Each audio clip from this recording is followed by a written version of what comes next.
Assalamualaikum warahmatullahi wabarakatuh.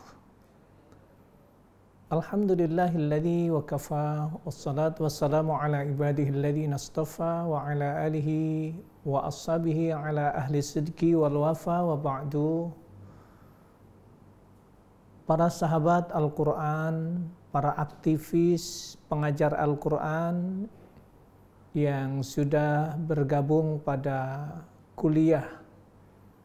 Di awal kita menyebutkan dengan sistem pengajaran Al-Quran. Jadi pembaharuan sistem pengajaran Al-Quran mulai pada yang pertemuan kuliah yang kedua ini kita mengangkat tentang satu persatu dari sistem itu sendiri, yaitu tentang metode pengajaran Al-Quran. Kita bersyukur kepada Allah dengan kudrah dan iradahnya pada kuliah yang kedua ini kita bisa melanjutkan, kita lebih akan mendalami, memahami tentang cara mengajar, membaca Al-Quran, dan yang akan kita lebih angkat adalah studi komparasi atau studi perbandingan antara metode panduan bahan ajar yang satu dengan panduan bahan ajar yang lain, atau metode pengajaran baca yang satu dengan metode yang lain, dalam rangka lebih untuk mendapatkan hasanah pengkayaan tentang bagaimana mengajarkan membaca Al-Quran yang bagus itu seperti apa. Kita akan lebih pedalami, kita akan fahami.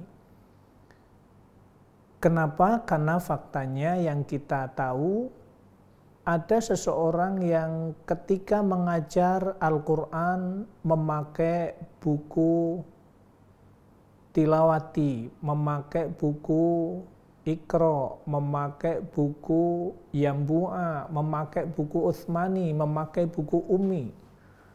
Karena memang fakta di lapangan yang berkembang, tetapi bukunya pakai buku tersebut, tapi cara ngajarnya dengan berdasarkan pengalamannya sendiri. Sehingga proses belajar itu terhambat, tidak cepat untuk mengantarkan kepada peserta didik lebih menguasai bacaan dengan benar, lebih cepat bisa membaca, tapi ternyata malah lambat. Kenapa? Karena bukunya pakai buku tersebut, tetapi tidak paham cara mengajarnya. Karena salah satu kesuksesan di dalam mengajar Al-Quran itu disebutkan bahwa ketika seseorang itu paham pada buku panduan bahan ajar yang dipakai, buku panduan bahan ajarnya ada, kemudian dia ikut pelatihan, dia memahami betul cara mengajar, katakanlah kita pakai buku Iqra mengajarnya, tapi kita tidak ikut pelatihan, itu akan masalah. Tetapi kalau kita paham caranya, maka kemudian tentu saja proses belajar akan lebih baik, karena kita menguasai terhadap metode yang sedang kita pakai. Sahabat Al-Quran yang dirahmati oleh Allah Subhanahu wa Ta'ala, dalam kuliah yang kedua tentang metode pengajaran Al-Quran ini, kita coba ingin lebih mendalami tentang apa sih kunci kesuksesan seorang guru di dalam mengajarkan Al-Quran. Apa kunci suksesnya?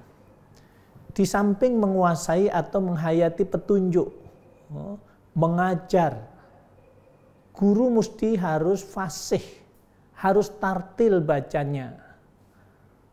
Jadi kalau seseorang itu bacanya tartil, maka ada gambaran begini, maka seandainya ada asisten yang membantu mengajar jilid 1,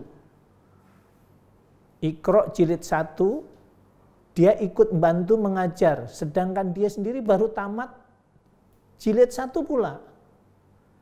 Tetapi membacanya fasih.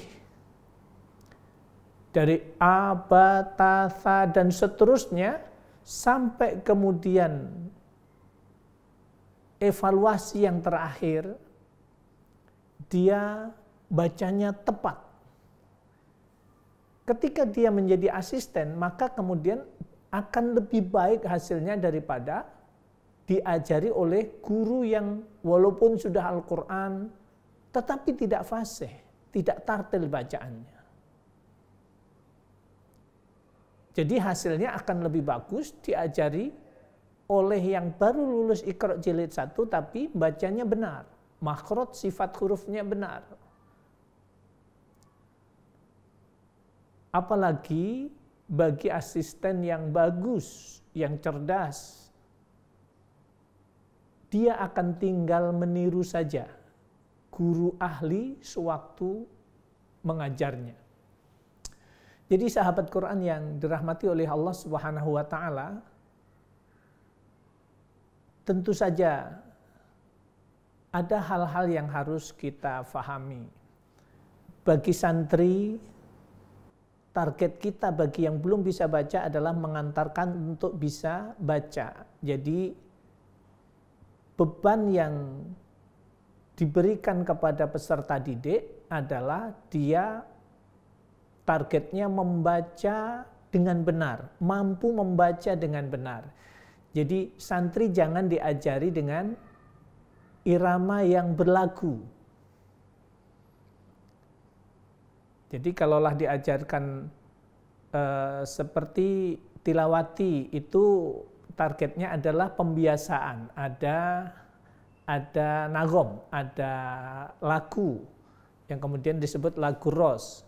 A, ba, itu lebih kepada lagu dasar yang insya Allah itu tidak membebani. Tetapi kalau iramanya itu irama mujawad, sudah diajarkan dari awal, itu akan masalah. Jadi walaupun termasuk yang kalaulah tartil pun juga yang sederhana sekali. Bahkan lebih baik dalam konteks pengajaran Quran di awal, hindarilah yang sifatnya membebani lebih banyak dan kemudian akan menghambat. Sebab akan membebani santri yang belum saatnya diajarkan membaca dengan irama tertentu.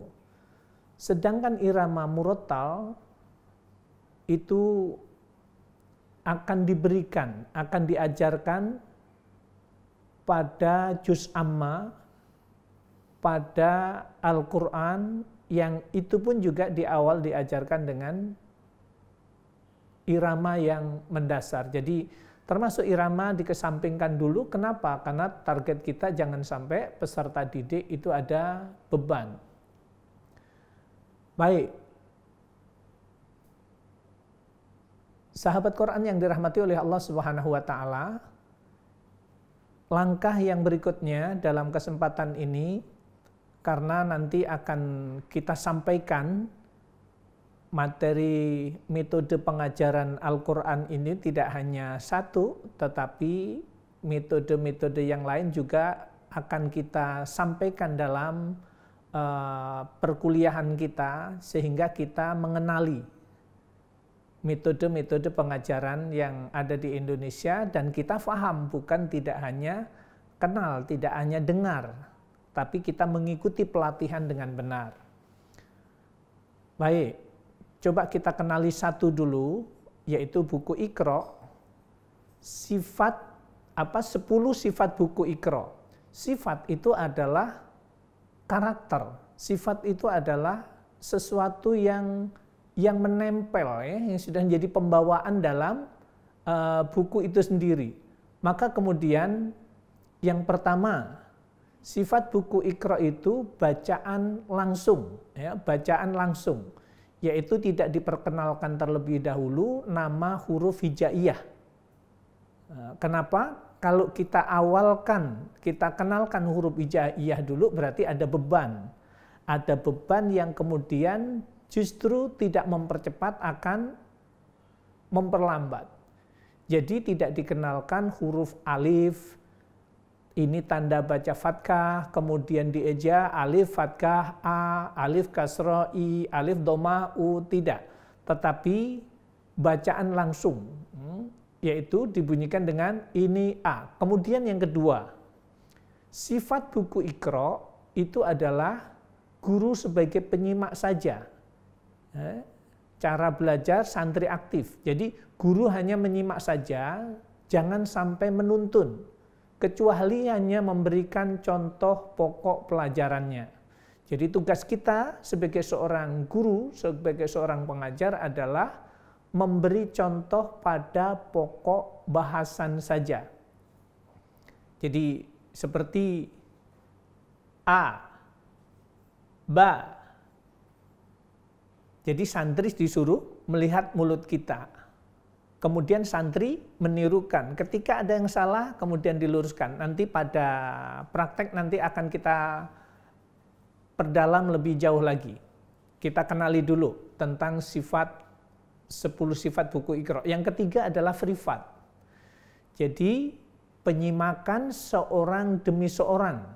Sedang bila secara klasikal ada buku khusus Iqra klasikal yang dilengkapi dengan peraga.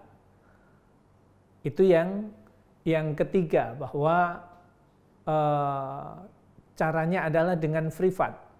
Kemudian tentu saja frifat ini kalau yang kita kenal dalam proses belajar pengajaran Al-Quran itu adalah talaki wal musyafahah. Ketemu langsung dengan seorang guru, berhadapan, guru memberi contoh, murid menirukan apa yang dicontohkan oleh guru, dan kemudian ketika salah langsung diluruskan, dibetulkan oleh guru. Itulah yang kemudian kalau kita menyebutnya adalah frifat, tapi sesuatu yang ini adalah sesuatu yang paling asasi dalam proses belajar mengajar Al-Quran. Ini adalah metode yang paling tua dalam sejarah, karena kalau kita kembali bagaimana Rasulullah SAW belajar dengan malaikat Jibril, itu adalah face to face, berhadapan langsung. Kemudian yang keempat, Al-Quran sifat buku Iqra yang keempat adalah modul. Jadi cepat lambatnya menamatkan Iqra tergantung dari keadaan masing-masing santri. Sehingga meskipun mulainya bersama-sama, namun kapan selesainya sangat bervariasi. Dalam hal ini adanya kartu prestasi Iqra, setiap santri sangat berguna untuk memantau dan mengendalikan kemajuan santri. Nah, nanti dalam konteks modul ini kita akan mengenali bahwa santri itu diberikan kesempatan membaca bukan berdasarkan berapa halaman, berapa lembar, tetapi berdasarkan waktu. Ingat-ingat, selama ini kita yang mengajarkan pakai buku Iqra, tapi ada yang salah. Salahnya di mana? Setiap santri peserta didik kita kalau baca, disuruh baca 1 halaman. Ada yang disuruh baca 2 lembar, atau semuanya cuma 1 lembar, disamaratakan. Ketika disamaratakan itu adalah kesalahan besar. Kenapa?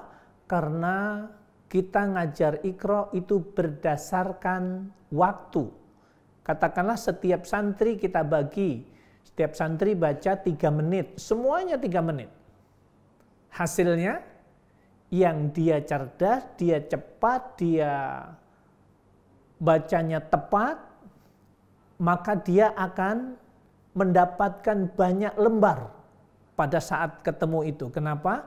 Sama-sama 3 menit, tetapi santri kita yang satu karena memang lebih cerdas, kita beri peluang untuk bacanya lebih banyak karena kita tidak mentargetkan halaman, tidak mentargetkan berapa lembar, tetapi target kita adalah memberikan kesempatan kepada peserta didik dengan waktu.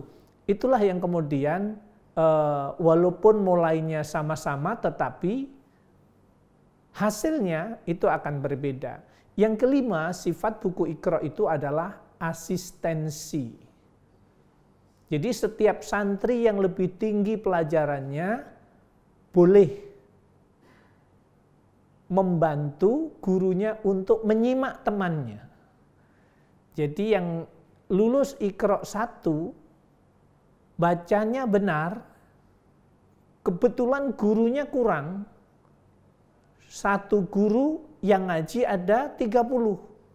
Maka kemudian kita harus pandai memanfaatkan peserta didik kita yang Iqra-nya lebih tinggi, bacaannya juga bagus, dia diminta untuk menyimak temannya pada halaman yang dipelajari hari itu. Nah, nanti kemudian kita sebagai pengajarnya mengecek bacaan yang disimak oleh temannya tadi.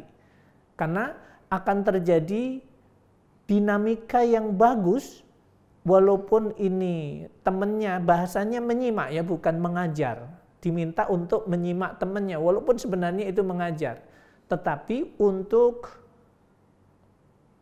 bagaimana perkembangan, bagaimana hasilnya di dalam penyimakan itu kita harus tetap cek ya, bagaimana bacaannya kita cek dengan per halaman kita loncat-loncat, tapi ketika itu bagus, oh sudah berarti perkembangannya memang bagus. Dan itu asistensi ini dalam pengajaran Iqra dibenarkan, diperbolehkan karena menjadi solusi kurangnya guru pengajar yang ada. Baik, kemudian sifat buku Iqra yang keenam itu adalah praktis. Jadi hal-hal yang bersifat teoritis, teori tentang ilmu tajwid, itu diajarkan setelah santri bisa tadarus Al-Quran dengan lancar. Baru nanti diajarkan. Kalau tadarusnya sudah lancar, baru dikasih tahu. Ini bacaan mad. Ini bacaan idhar. Ketika mendalami tentang teori, kaidah, baca Al-Quran tentang tajwid itu nanti sesudah bacanya sudah lancar. Jadi menekankan lebih kepada betul bahwa Al-Quran itu metode Iqra itu menekankan tentang kaidah thariqah as-sautiyah. Metode yang mengedepankan lebih banyak memberi contoh yang benar kemudian murid menirukan. Jadi tidak mengedepankan teori. Teori itu dikesampingkan dulu, yang penting dikasih contoh yang benar, kemudian murid menirukan, ketika ada kekurangan, kesalahan langsung dikoreksi. Maka buku Iqra disusun dan diajarkan secara praktis, langsung menekankan tanpa mengenalkan istilah-istilah ilmu tajwid. Jadi langsung diajarkan bagaimana pengucapannya yang benar. Kemudian yang ketujuh, sifat buku Iqra itu sistematis. Jadi disusun secara lengkap dan sempurna, terencana, serta terarah, mulai dari pelajaran yang amat dasar, yang sederhana, dengan rangkaian huruf demi huruf, sedikit demi sedikit, tahap demi tahap, yang kemudian akhirnya ke tingkat yang bermakna. Hanya saja karena prosesnya yang sangat evolutif dan disertai banyak latihan-latihan, sehingga semuanya terasa ringan. Ini yang dimaksud. Jadi Iqra 1 warnanya untuk anak TK warnanya merah, kemudian naik ke Iqra 2 warnanya hijau, kemudian terus begitu.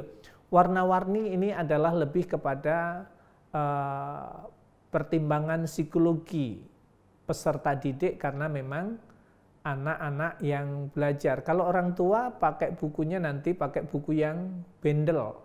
1 sampai Iqra 6, bahkan ada tambahannya juz amma. Kemudian yang ke-8 itu disebutkan sifat buku Iqra itu adalah variatif. Jadi disusun secara berjilid-jilid dari 6 jilid dengan sampul yang berwarna-warni. Sehingga menarik selera untuk saling berpacu, saling berupaya untuk mencapai warna-warna jilid yang berikutnya.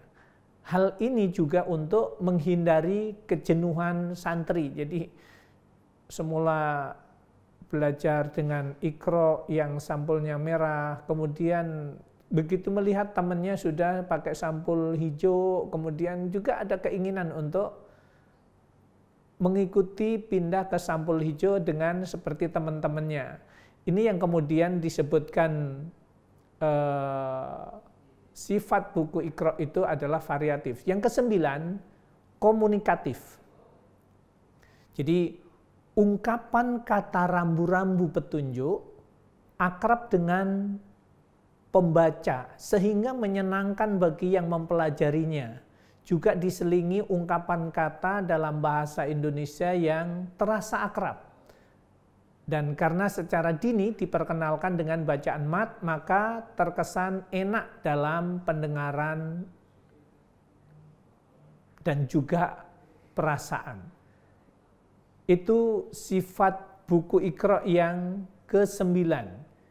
Kemudian yang ke-10, buku Iqra itu fleksibel, jadi punya sifat fleksibel. Buku Iqra bisa dipakai, dipelajari oleh anak-anak usia TK, SD, SMP, mahasiswa, serta orang-orang yang manula, orang yang sudah lanjut usia. Di samping itu siapapun yang sudah bisa membaca Al-Quran pasti bisa mengajarkannya. Bahkan yang baru tamat jilid 2 pun bisa mengajar bagi yang baru jilid 1. Sehingga bisa menumbuhkan suasana saling ajar mengajar. Ini adalah bentuk kefleksibelan buku Iqra. Jadi memang poin buku panduannya di dalamnya insya Allah itu sama. Jadi itu 10 sifat buku Iqra. Insya Allah nanti semua materi kuliah itu akan diberikan kepada rekan-rekan agar bisa mendalami, dan tentu saja ini ada yang akan menjadi sesuatu tambahan ilmu bagi kita semuanya.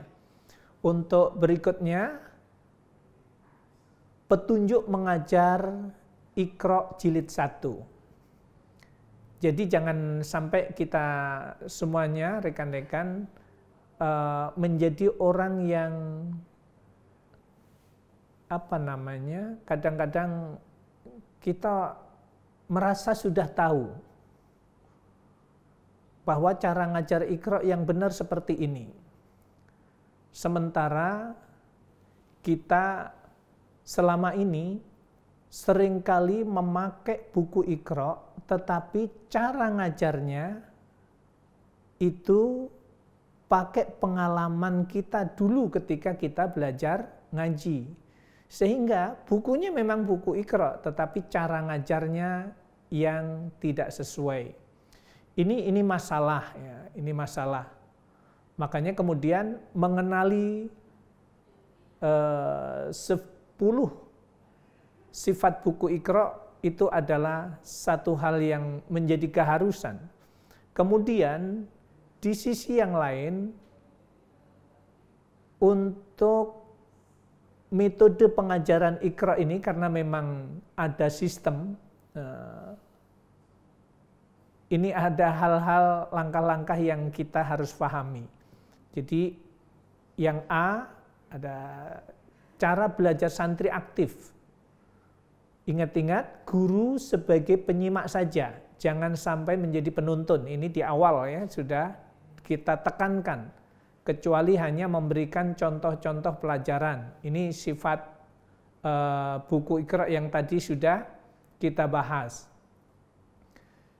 Kemudian ketika kita penyimakan secara seorang demi seorang, Jadi ada catatan bila klasikal santri dikelompokkan berdasarkan persamaan kemampuan jilid. Ini nanti ada bahasan secara khusus tentang poin yang ini.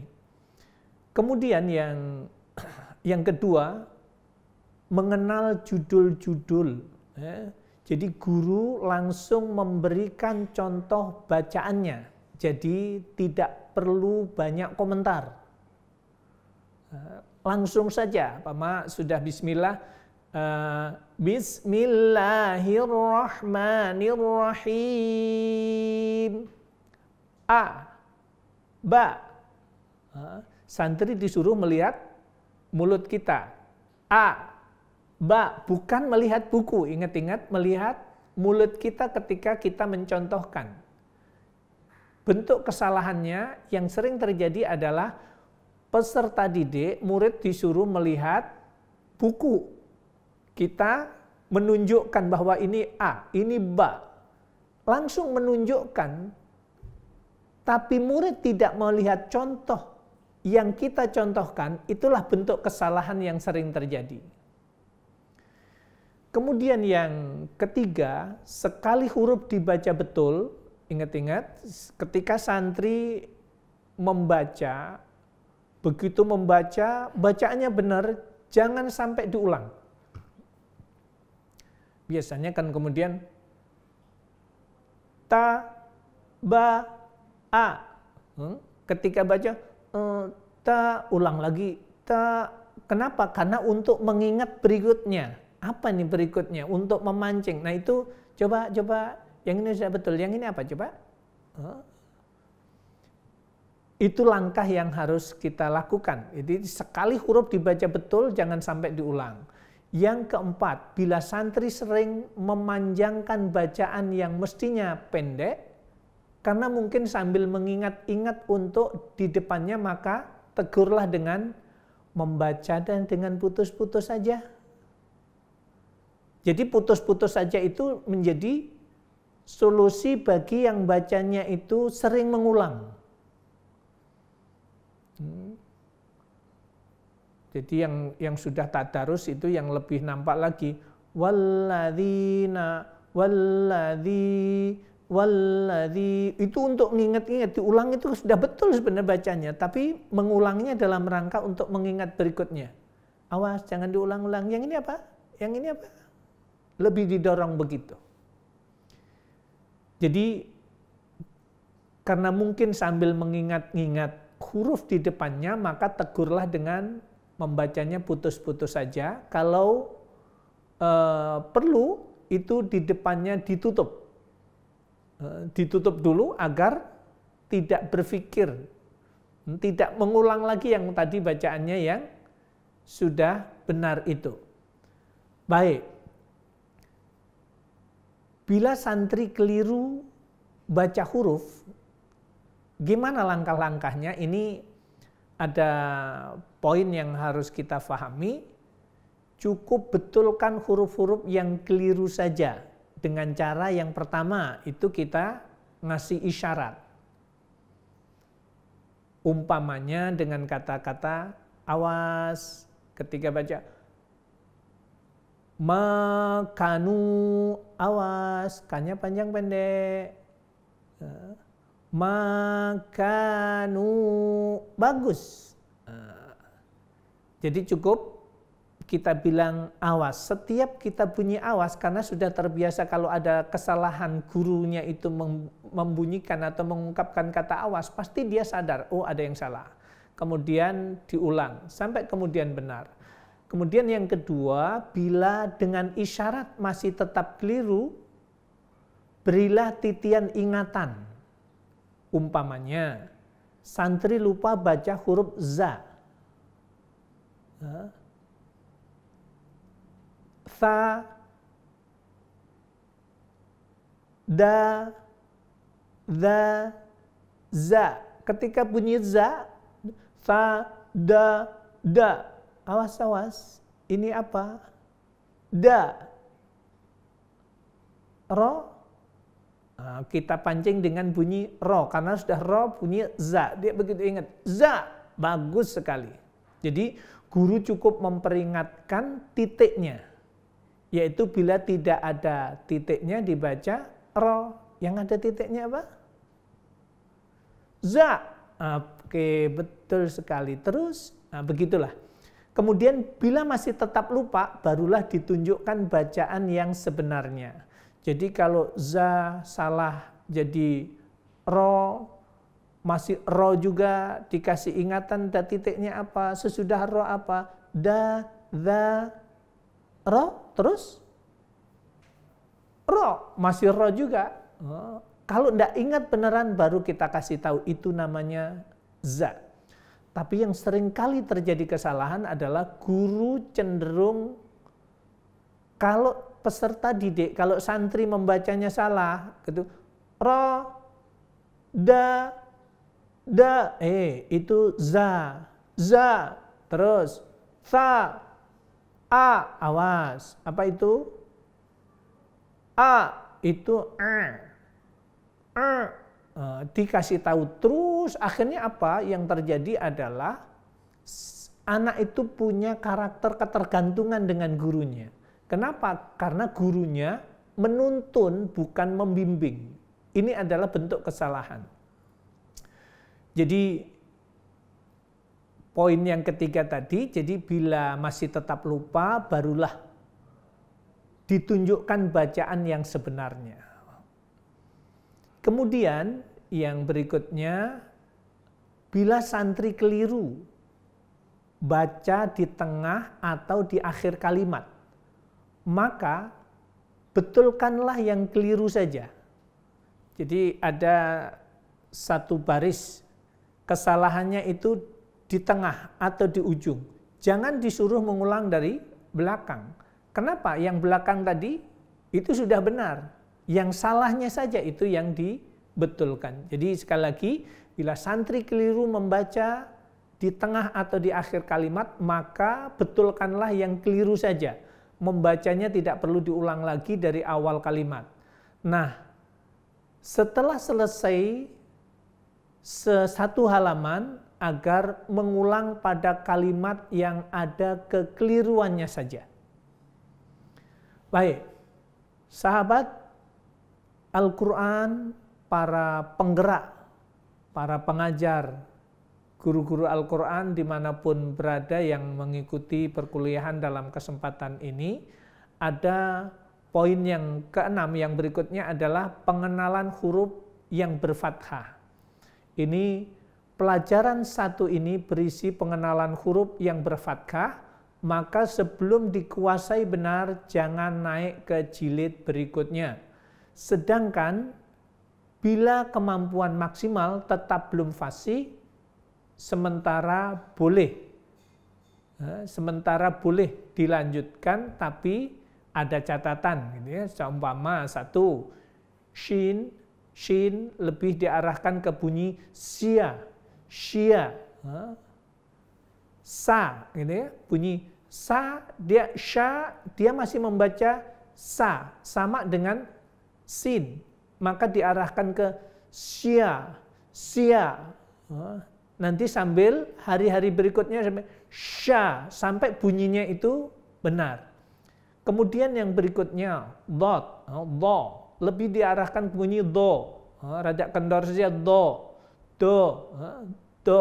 kalau di Jawa itu bunyi do, walad do. Tapi kalau itu tidak kita betulkan sambil jalan, kita tahsin, kita perbaiki sambil jalan, nanti keterusan juga gitu. Daripada juga nanti keliru do, keliru jadi zo. Kalau zo itu justru kemudian dotnya tidak benar, ketukar sama zo. Kemudian ketiga boleh diarahkan ke bunyi zo, lebih kepada bunyi zal. Walaupun belum sempurna betul, itu sebagai bentuk pendekatan. Jadi ingat-ingat, bolehnya kita memberi contoh walaupun belum sempurna, kita lebih kepada pertimbangan metode mengarahkan. Jadi pendekatannya pendekatan mengarahkan kepada peserta didik agar nanti bisa membedakan betul antara huruf 1 sama ma, juga yang berikutnya qaf.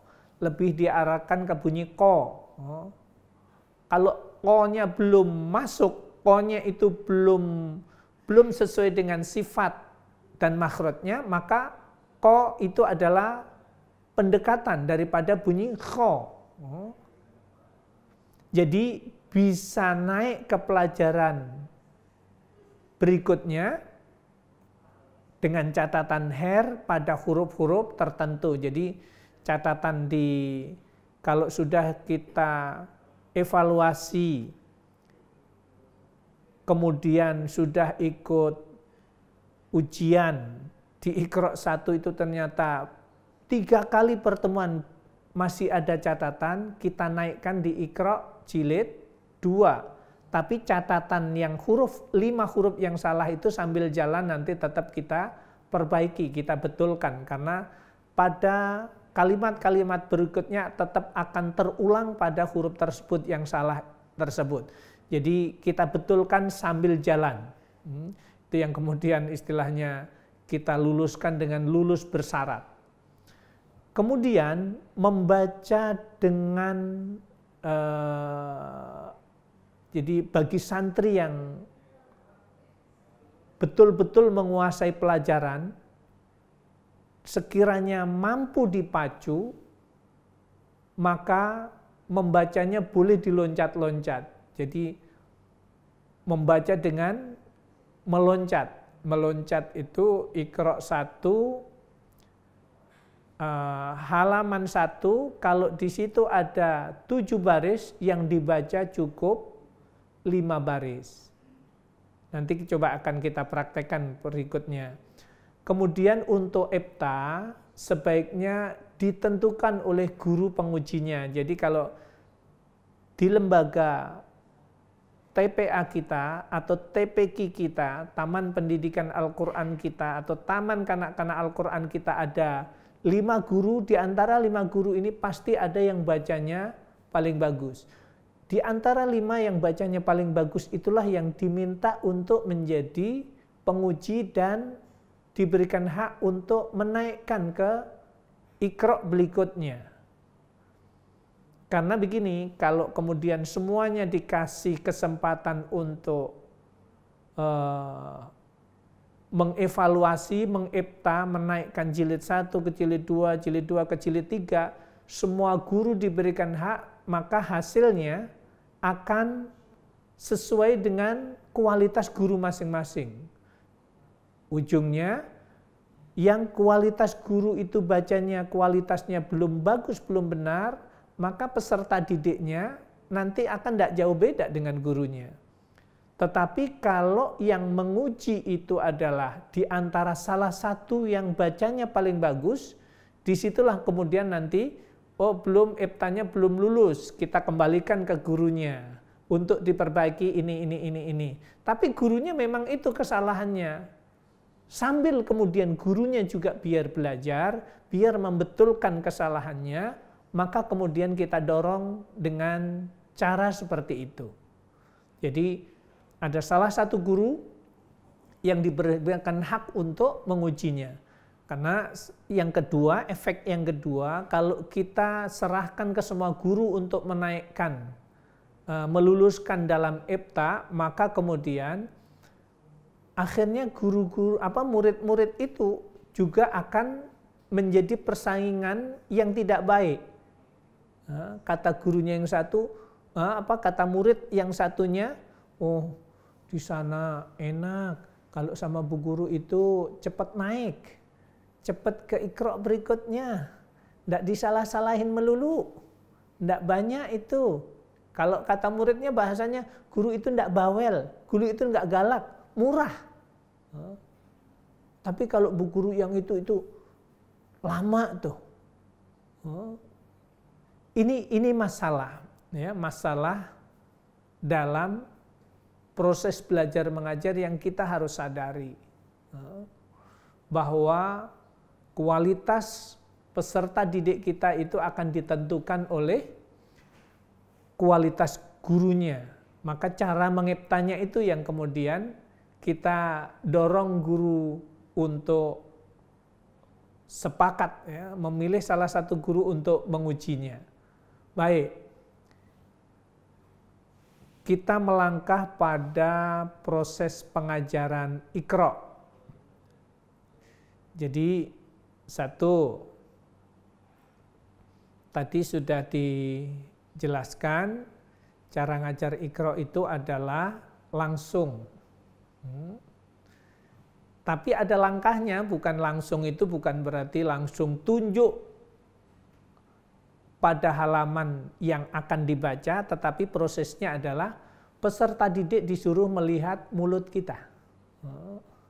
Nanti dalam kesempatan berikutnya para rekan-rekan, para aktivis yang ikut kuliah sistem pembaharuan sistem pengajaran Al-Quran dalam hal ini, lebih khusus membahas tentang metode pengajaran Al-Quran, nanti bisa mengikuti pada YouTube tutorial praktek mengajarkan Iqra yang benar. Ini secara teori saya akan sampaikan. Yang pertama, langkahnya adalah guru memberi contoh, mulai dari bismillah ya.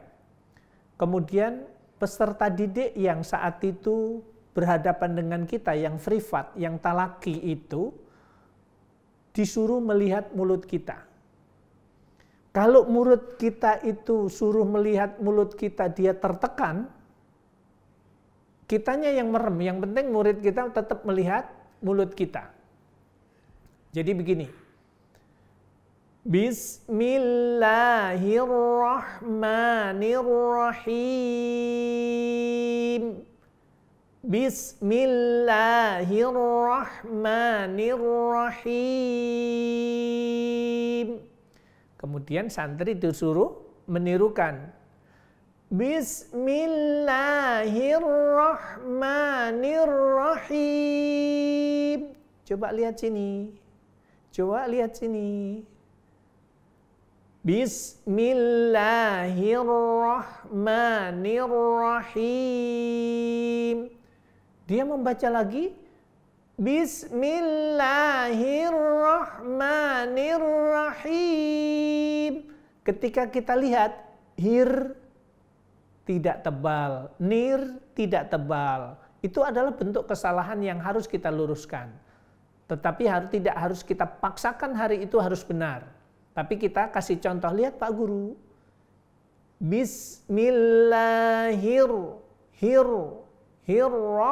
Ya. Bismillahirrahmanirrahim. Tebal. Itu yang kita luruskan. Kemudian dia menirukan. Bismillahirrahmanirrahim. Oh, ternyata masih belum tebal. 3 kali kita ulang, belum benar, nggak apa-apa.